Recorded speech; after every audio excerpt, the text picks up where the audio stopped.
Hey guys, welcome to Pajama Let's Play. I'm Michelle, host of Pajama Let's Play, where we talk all things Kingdom Hearts.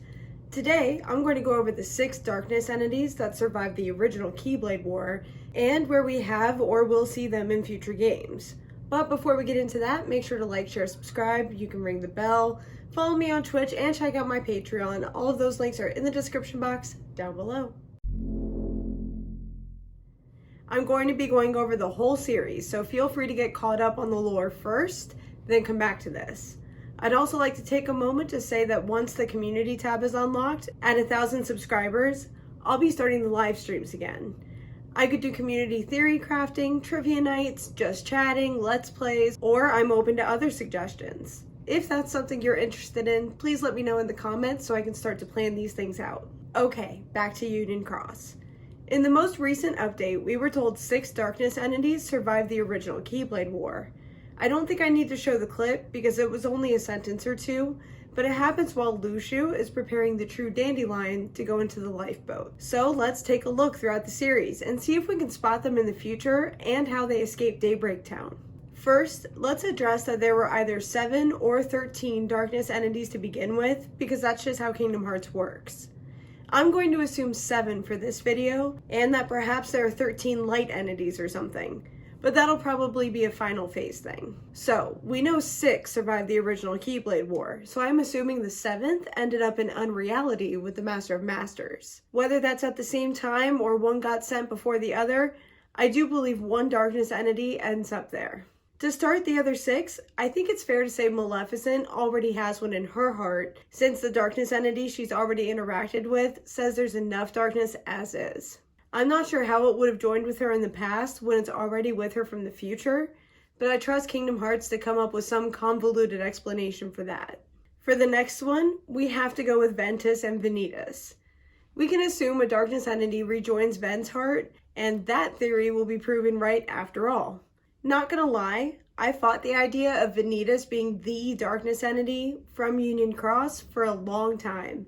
But now that we know there are more, it's a lot easier for me to accept that theory as truth.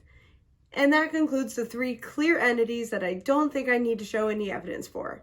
Now for the other 4. I believe number 4 is within Player from Union Cross, specifically because of this scene here.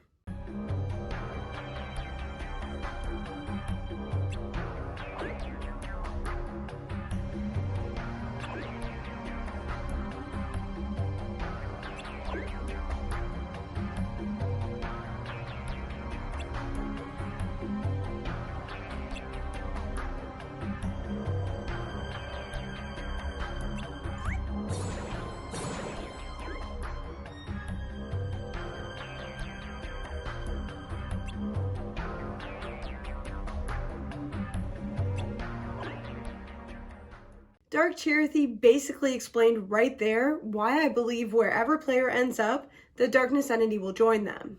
Player spends a lot of time in Union Cross going against the Union's teachings, goals, and attitudes. They break from the intended path so much that their darkness flows into a second Chirithy to form Dark Chirithy. I believe that entity will re-emerge with Player, and when Player gets reborn as Xehanort, per the common theory, darkness will be there in his heart too. To go along with that goal of expansion, Xehanort spreads his darkness not only to all of Organization 13, but also to Terra, who blesses Riku, therefore passing it on to him as well. I don't believe Terra and Riku have a darkness entity in their own right, but just extensions of Xehanort's darkness entity. For number 5, I believe we see him in Dream Drop Distance right here.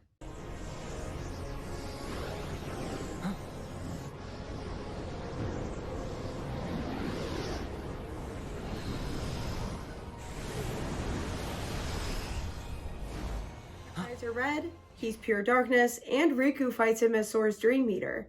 How he got there is a bit tricky though, and I don't have that completely ironed out yet. I believe a darkness entity will tag along with either Lauriam or Elrena, go to the future, and find its way to Sora somehow. This could be from the events of Chain of Memories, fighting them again in Kingdom Hearts 2, maybe it even persisted through the host being recompleted. Either way, I believe one of them will bring a darkness entity to Sora. These last 2 are more connected, so I save them for last.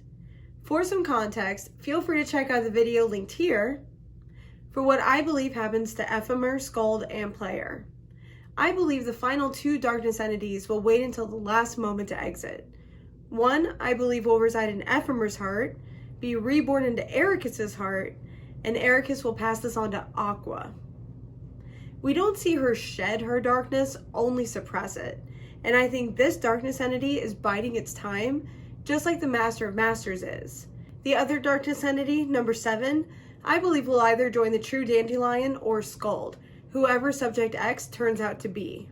I believe Ansem the Wise and his apprentices will pull this darkness entity out of Subject X during the experiments, and that will be number 7.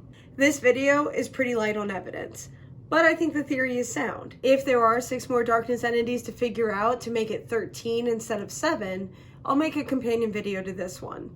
But for now, I'm assuming there's only 7. So what do you think? Who harbors the 6 darkness entities? And how would they have escaped Daybreak Town? And what does this imply for the larger story? Tell me all about your thoughts in the comments down below. Also, don't forget to like, share, subscribe, follow me on Twitch, and check out my Patreon.